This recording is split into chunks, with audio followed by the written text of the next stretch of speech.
They stuck me in the worst room on the family vacation and mocked, saying, "You'll get what you deserve." I just smiled.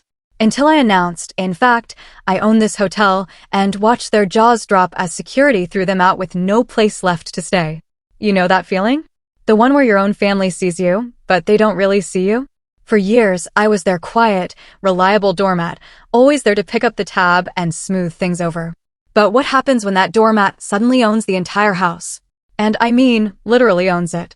My name's Lucas, I'm 28, and in my family, there's this running joke that I'm the quiet one, which, in our world, is just a polite way of saying Lucas is useful when we need something and utterly invisible when we don't. I grew up learning to take up less space, to speak softly, and to carry a mental notebook of who showed up for me and who definitely didn't. I'm the oldest of three. My brother, Ethan, is the golden child, the one who can do no wrong. My sister, Brooke, she's the diplomat, playing both sides like it's her favorite sport. And our parents, Mark and Diane, well, they're the kind of people who narrate your life as if they wrote it themselves. Lucas is practical, they'd say. Steady. Not exciting, mind you, but reliable. You'd think reliable would be a compliment, right? But in our house, it was a role, complete with endless chores and a strict silence clause. This family trip, it was supposed to be some sort of reconciliation. We hadn't truly been together since my grandmother's memorial 2 years ago, which, by the way, Ethan decided was the perfect time to deliver a toast that mostly congratulated himself on his recent promotion. Later that day, my father grabbed my shoulder, looked at me, and said, "You just need to be more bold, Lucas. You're always so careful." I remember hearing laughter from the kitchen as Brooke told Mom, "Lucas is probably going to open a savings account to celebrate." Even then, I laughed along. Laughter has always been my way of moving past things without letting them plant roots inside me. But here's the truth. While Ethan and Brooke were out there collecting their shiny, visible trophies, I was quietly learning how to read people, how to make decisions without broadcasting them, and how to build something solid, something no one could ever tear down. The trip landed on a long weekend in late spring, you know, the kind of weather that just makes even grumpy people want to linger outdoors. We were meeting in this coastal town my parents loved from their honeymoon days. Breezy boardwalks, weathered shingles, gulls yelling at you like they own the pier. It was a huge group. My parents, siblings, aunts, uncles, cousins, and a few of those family friends whose names seemed to rotate unpredictably. The invitation came from Aunt Linda.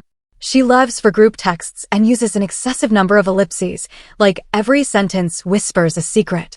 "We found a great deal at the hotel," she wrote. "And they even said they could give us a discount if we booked as a group. We just need someone to put a card down for incidentals." 10 seconds later, another text popped up. "Lucas, you're usually good for that, right?" I typed, "Sure." It was just easier than watching those typing bubbles go quiet. Here's something my family didn't know. For the past 5 years, I'd been working, quietly, consulting for small hospitality companies on operations and turnarounds. I started in a one-room apartment with spreadsheets and late-night calls. I did well enough, long enough, that a small fund asked me to lead a boutique hotel acquisition, renovation, rebrand, management, the whole package. It was a massive risk. I hesitated. And then, one day, I woke up and my father's words echoed in my head, "Be bold." So, I did it. We bought a tired seaside property with great bones and a view that could calm a storm. We closed off the books under a quiet holding company name. We hired well, treated the staff like human beings with ideas, and spent a year making sure the paint wasn't the only thing new. I never mentioned it to my family. Not because I wanted to surprise them someday, but because I wanted to keep one area of my life completely free of their commentary. We arrived at the hotel lobby on a bright Friday, the kind of light that makes the polished floor look like water. The front desk staff greeted us with genuine smiles, the kind I never pretend to ignore. Hospitality is theater and hard work all at once.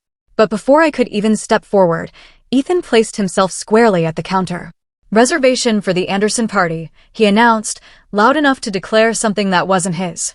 He even turned, winking at Aunt Linda like he'd personally arranged the sunrise. The manager on duty, a calm woman with a neat pin clipped to her collar, confirmed our cluster of rooms. And that's when the room selection game started, a family tradition where seniority and sheer volume decided who got what. "I called dibs on the ocean view with the balcony," Ethan said, spinning the key card envelope between his fingers like a coin trick. "Brooke, you take the one next to us. Mom and Dad, obviously, you'll get the sweet king bed, soaking tub.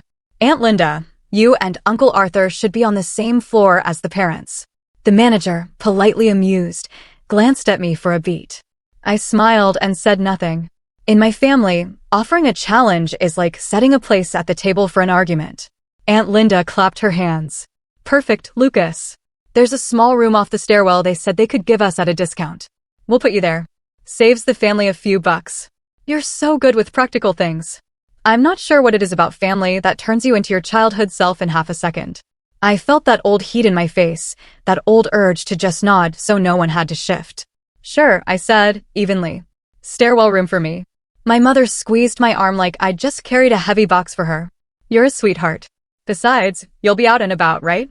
You don't need a view. Behind her, Ethan lifted his key card like a trophy. I'll send you a picture from our balcony at sunset, he grinned. Brooke, who always wraps her comments in a compliment, added, It'll be nice for you, actually. Less noise from the elevators. Then she took the corner room with the wraparound windows.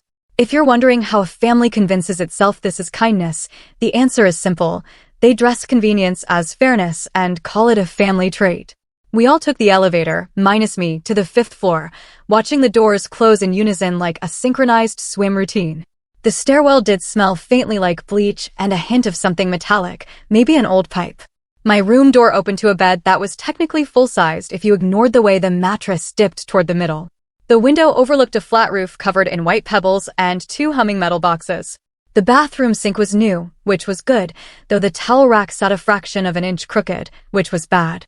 I noticed things like that. It's what made me good at my job. It's also what made me feel suddenly protective of this place. The way you feel protective of a friend who's doing their best for people who just won't care. When I came back down, the family had camped in the lobby with iced teas. The jokes started gently. How's the maintenance suite? Ethan asked. Did they at least leave you a mop? Brooke laughed, but tried to make it sound like she was laughing with me, not at me. My father crossed his arms, surveying the room like he owned it, which is his favorite stance in unfamiliar places. It builds character, he said. I stayed in worse in my day. I knew better than to ask when.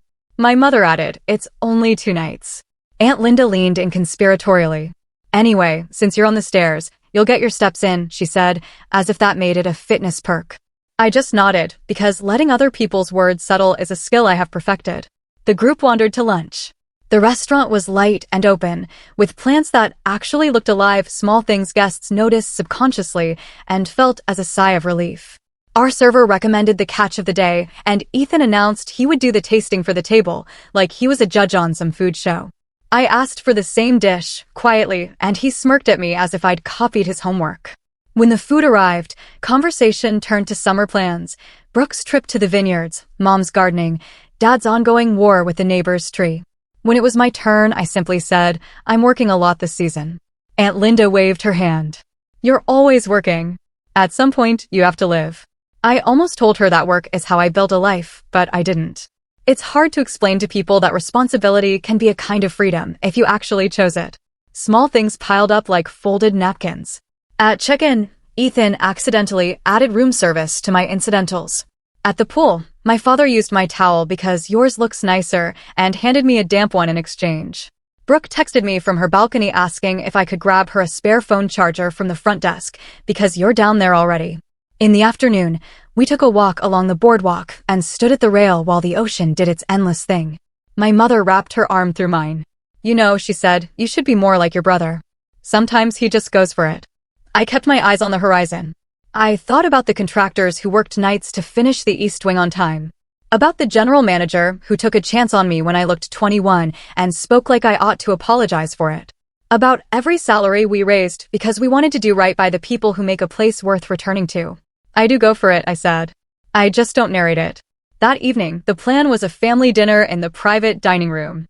Aunt Linda loves words like private when she's part of the group allowed inside. She'd arranged a long table with place cards, her second favorite thing. Mine said, Lucas, Stairwell Suite, in her looping pen. Just for fun, she chirped. It's a memory. The room was warm with sconce lamps and low music. The hotel staff had set things beautifully, linen that actually felt like linen, water glasses with a precision fill line, good wine. The manager from earlier stepped in to confirm the wine choice, and Aunt Linda told her, we'll go with what my nephew picked. He has a good palate. She pointed at Ethan, who nodded like a magnanimous captain. I watched the manager remain patient, kind, professional. It made me proud and a little protective again. I excused myself and walked out to the hallway just to breathe.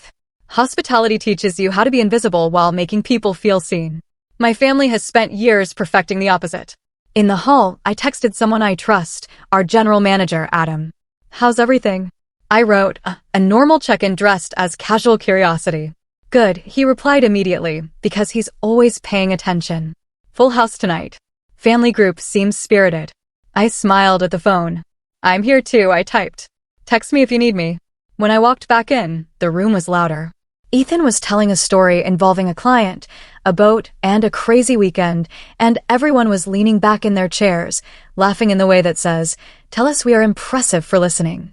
My father reached for the wine bottle. "Lucas," he said, "be useful and pour." It was not a request. It was a choreography we all knew. I took the bottle. It was a good choice, actually, and poured evenly, resisting the impulse to correct for Ethan's light hand by giving him exactly the same as the person beside him. Our server brought appetizers. As she set a plate in front of me, Aunt Linda leaned toward her. "We stuck him in the little room," she said, head tilting toward me like I was an inside joke. "But he's tough." The server looked at me, and then at Aunt Linda, with a small, unreadable pause. "I hope you're comfortable," she said to me. "Let us know if you need anything." Later, when the main courses arrived, Brooke decided to make it a toast. "To family," she said, rising just enough so the chair legs made a soft scraping sound. "To people who know you best." She looked at me when she said that. And the table murmured in appreciation. My father clinked his fork to his glass. "And to teaching the next generation to go for the best," he added. He nodded at Ethan's balcony photo from earlier, the sunset turning the glass into a triumphant little tile on his screen. Ethan took it from there. "Lucas, take notes," he said, lightly enough to be deniable, sharp enough to land. "There's an art to picking the good things. You can't be afraid to ask." It was a strange sensation to feel a place behind my bones stiffen and settle, like a ship adjusting to a hidden current. The thing about being quiet is that people confuse it with being empty. And that confusion had been a soft moat around my choices for a long, long time. I looked around the table, at the people who could make me 8 years old in a minute and call it love. And I realized I wasn't defensive or angry. I was simply done with a story I never agreed to star in. The manager appeared at the doorway, met my eyes for a half second, and I realized she was asking a question only I could answer. How much of myself do I want to put on the table tonight? I wasn't planning a grand reveal. I didn't arrive with a speech folded in my pocket. I had intended to get through the weekend the way I always do, help, smile, disappear. But something about that crooked towel rack in the stairwell room and the way Aunt Linda turned people into punchlines stirred a line in me I hadn't crossed before. When dessert menus came, Ethan announced he'd put 3 on my room, since your rate is cheaper. And the table laughed like someone had lobbed a beach ball and they were all obligated to keep it aloft. I set my napkin down. "Actually," I said, as calmly as I know how. "There's one thing I should clarify." Brooke tilted her head the way she does when she thinks she's about to broker peace. "Oh." My father leaned back, prepared to weigh in. My mother's smile held steady, the trained expression of a hostess. Aunt Linda clasped her hands. "Yes." Even the chatter from the hallway seemed to dim, like the hotel itself was listening. I kept my voice even, the way I would in any meeting that mattered. "The stairwell room rate isn't cheaper," I said. "We don't have tiered rates by room here." "Not exactly." "We," Ethan repeated, amused. "You mean they?" "No," I said, still very calm, still wondering if my hands looked steady resting on the linen. "I mean we." I let that sit for a breath, then added, not loudly, but clearly enough to reorder the air in the room, "I own this hotel." For a second, nothing moved. No fork clinked. No chair creaked. No one inhaled sharply. Then 3 things happened at once. Brooke's eyes flicked from me to the manager at the door, as if triangulating truth. Aunt Linda made a small laugh that sounded like a hiccup, the sound people make when their story doesn't align with what's in front of them. And Ethan leaned back, like the chair had decided to tilt on its own. My father's mouth opened to say my name, just my name, not a sentence yet. In the doorway, the manager's posture changed by a fraction, from professional to attentive, and 2 members of security walked past behind her on their normal evening rounds, pausing when she held up a hand. The dining room temperature didn't change, but something fundamental in the space did, like scenery adjusting behind a curtain. I didn't look away.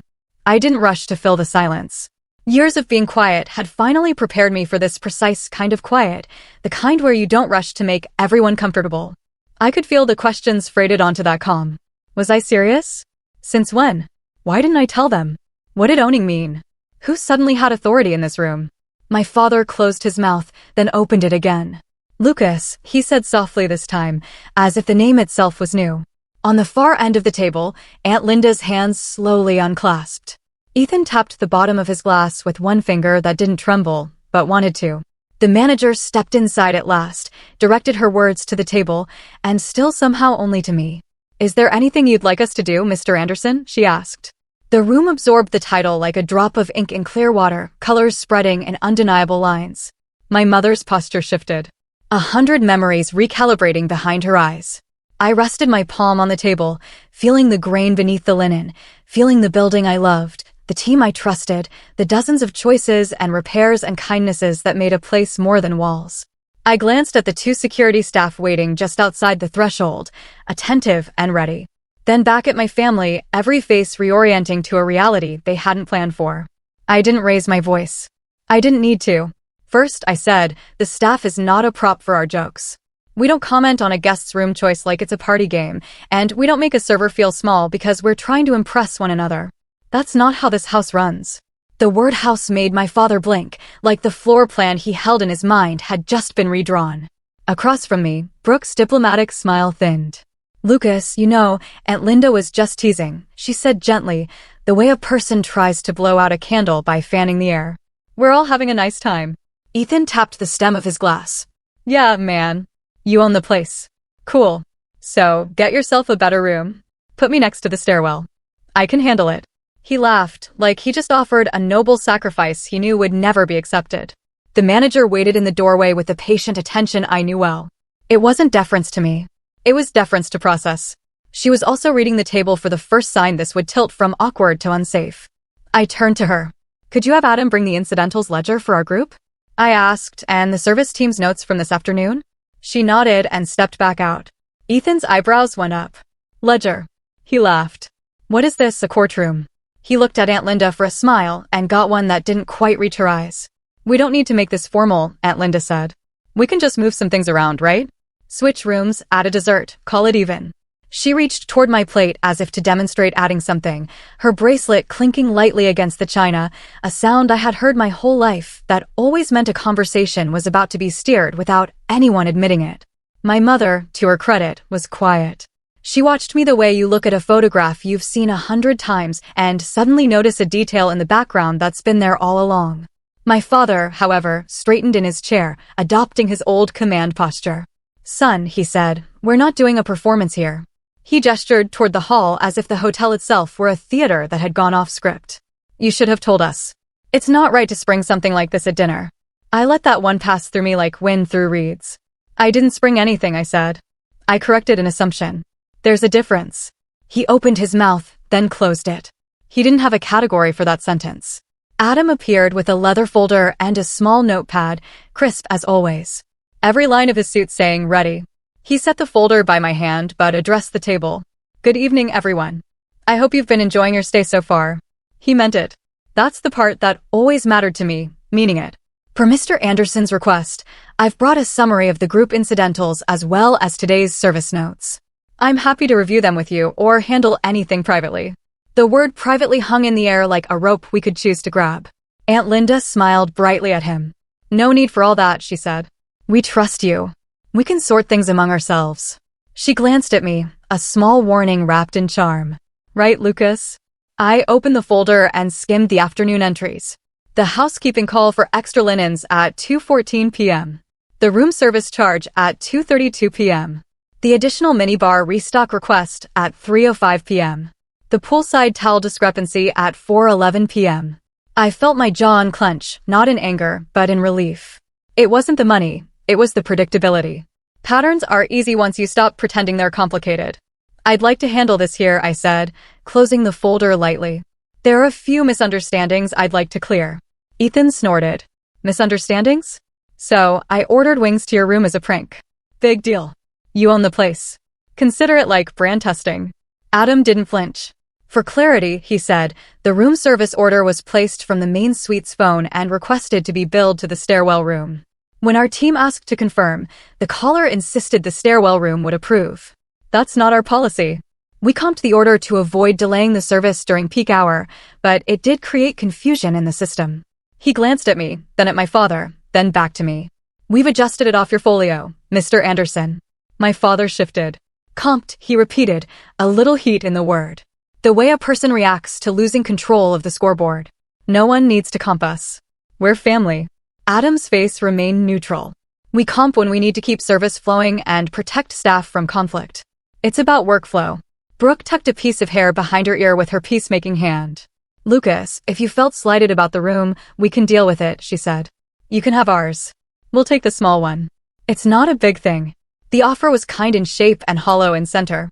I could see the calculation behind it, the mental note she had just scribbled to remind herself she attempted fairness. It's not about trading rooms, I said. It's about respect for the people who work here, for me, for the place we're in. I looked at Aunt Linda. And it's about not turning people into punchlines when they're trying to do their jobs. She waved a hand again, the bracelet chiming. You always take things so seriously, she said. It's a hotel, not a hospital. She laughed lightly. Everyone needs to relax. The housekeeping supervisor knocked softly and stepped in with the manager's nod. Her name tag read Marisol. I knew her attention to detail. Knew she trained new hires by folding a bath towel then unfolding it to show exactly where the crease should lie so it would sit perfectly on the rack. I'm sorry to interrupt, she said. We had an urgent note. The balcony railing in Suite 506 is loose. I sent maintenance, but the guests said they were too busy to allow access. It's a safety issue. We need to secure it tonight. Ethan lifted his hands. We're in the middle of dinner, he said. We'll be back up later. Tomorrow morning's fine. Marisol looked to me, then to Adam, concerned, threading her voice. We can't leave it until morning if it's loose. She held up a small bag containing 2 long screws and a bracket. These came out. We don't know how. You don't need an investigation to know how balcony screws come out. You need a mental image of a person sitting on it like it's a bar stool for a photo. My father pointed a finger vaguely. If maintenance had done a proper check before guests arrived, he began. Adam cut in gently, refusing to place blame on anyone without evidence. We'll secure it now, he said. Mr. Anderson, his eyes asked a second question. Do you want me to handle this quietly, or do you want to set a standard in front of your family? I felt the room watching. I felt the staff too, the way they weigh whether leadership will support them when someone decides a policy is optional. Policies aren't fences to keep guests out. They're rails to make sure no one falls. Please coordinate with security, I said to Adam. If the suite can't be accessed, we'll temporarily reassign them to a different room until maintenance is complete. Safety overrides convenience. Ethan laughed, incredulous. You're kidding. We're not moving for a couple of screws. We have a view. Can't your guys just be quick? He turned to Aunt Linda, looking for backup. Tell him, Elle, we're the paying group here. Aunt Linda nodded firmly, encouraged. Yes, we're not going to uproot everything, she said to Adam, as if issuing a decree to the staff at a banquet she chaired. We have reservations. Reservations come with responsibilities, the manager said calmly. Quiet hours, safety, compliance, respect for staff. We apply those consistently. Her tone was even, and, because it was even, it held. My father's jaw shifted. Enough, he said. We're getting carried away with rules. We're family. We don't need to go by the book. He looked at me with that old look, the one that says, step back. Let me take over. We will end this my way. I met his gaze without moving. We will go by the book, I said. That's why the book exists. Across the table, Brooke's eyes softened. Lucas, she said, quieter now, more to me than to the room. Why didn't you tell us? It wasn't accusatory. It was almost curious. I took a breath, because I wanted to build something without having to justify every decision. I said, because I didn't want to hear that playing it safe is small, and then, in the next breath, be told to put my card down whenever it was convenient. Because I wanted one area where I wasn't the reliable tool you reach for without thinking. Saying it out loud untied a quiet knot in my chest I had been carrying for a very long time. Silence took a seat at the table with us. The server stepped in lightly to clear a plate and stepped out again, eyes reading the room faster than weather. Aunt Linda recovered first. Well, she chirped brightly. This is all very moving, but we're on vacation. Let's not make it a tribunal. She arranged her napkin, then offered the room a compromise only she could accept. How about this?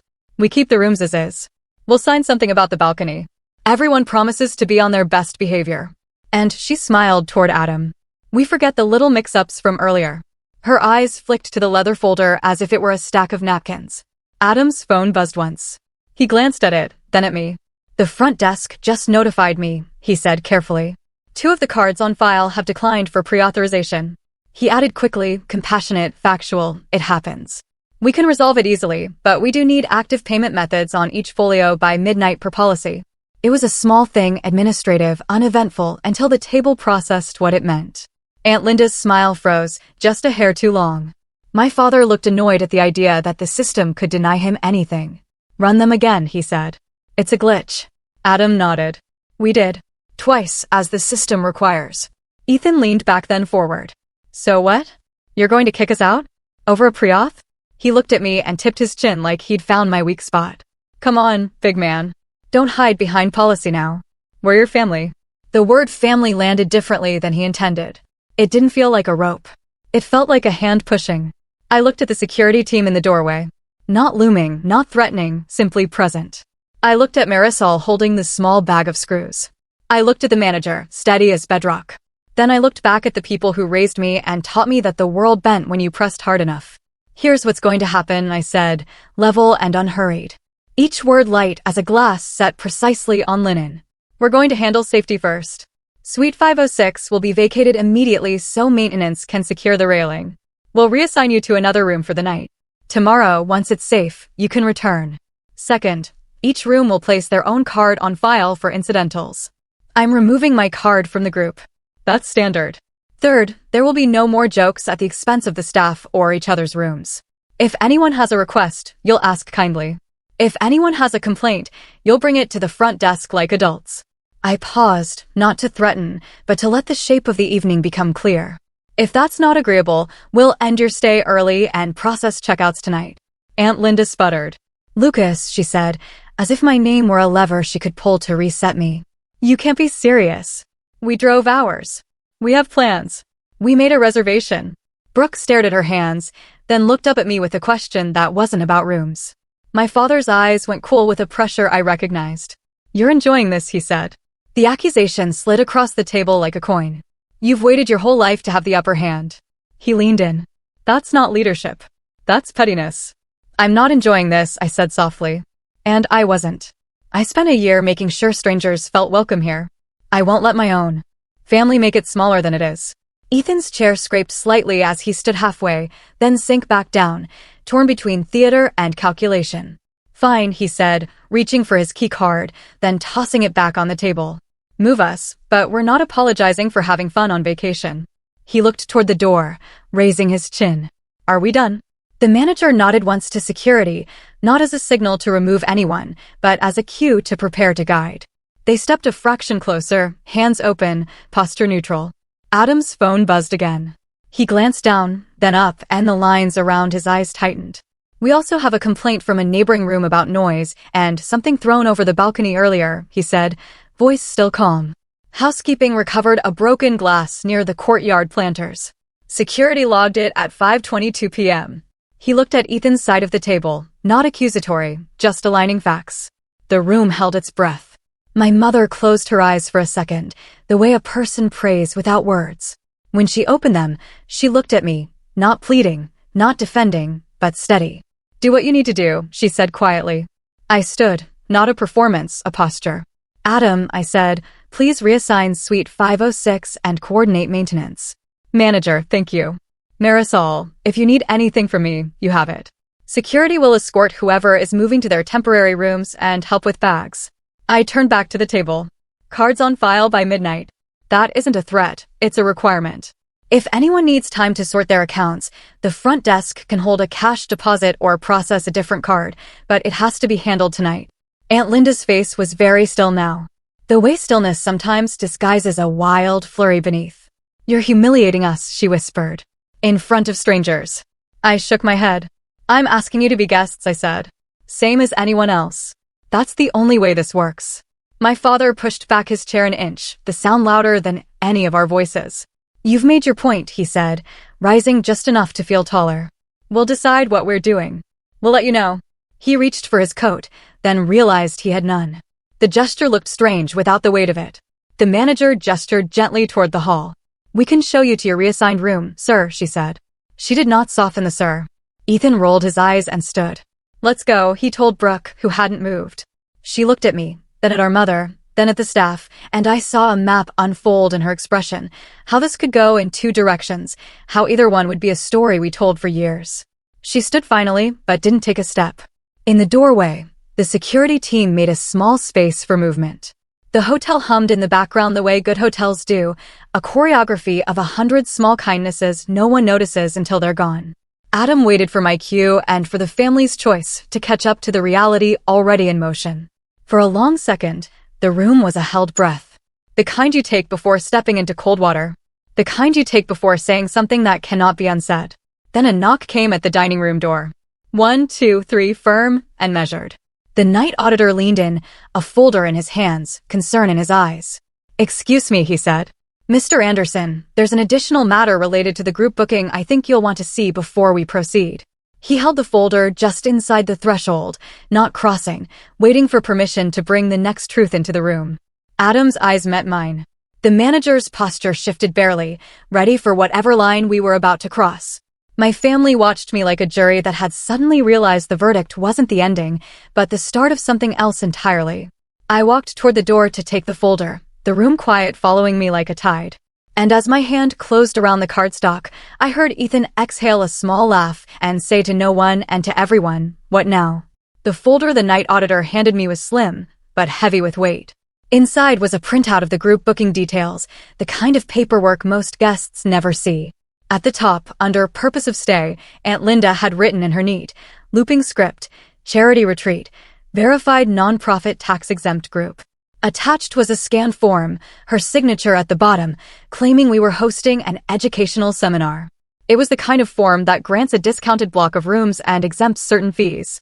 Except I knew, without looking too hard, that it was fiction.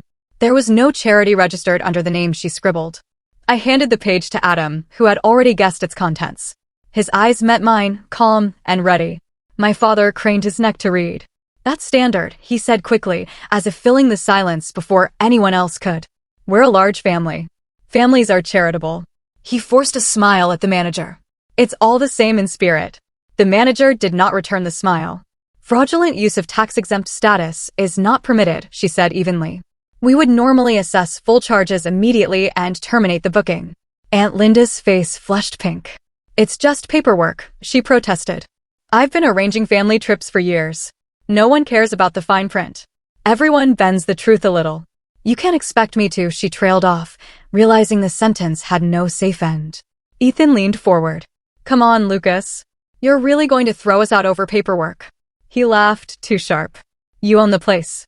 Just make it disappear. Who's going to know? I looked at him for a long moment. Years of being the quiet one had given me the ability to watch without flinching. Oh no, I said softly.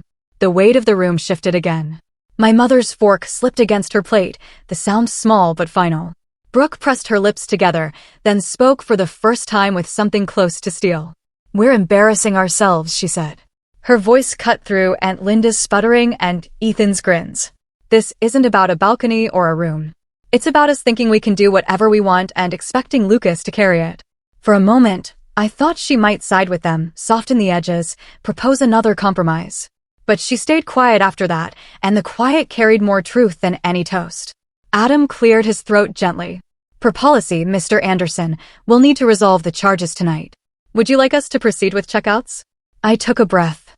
I remembered every small slight, every whispered laugh when I wasn't meant to hear, every time I had nodded along to keep the peace.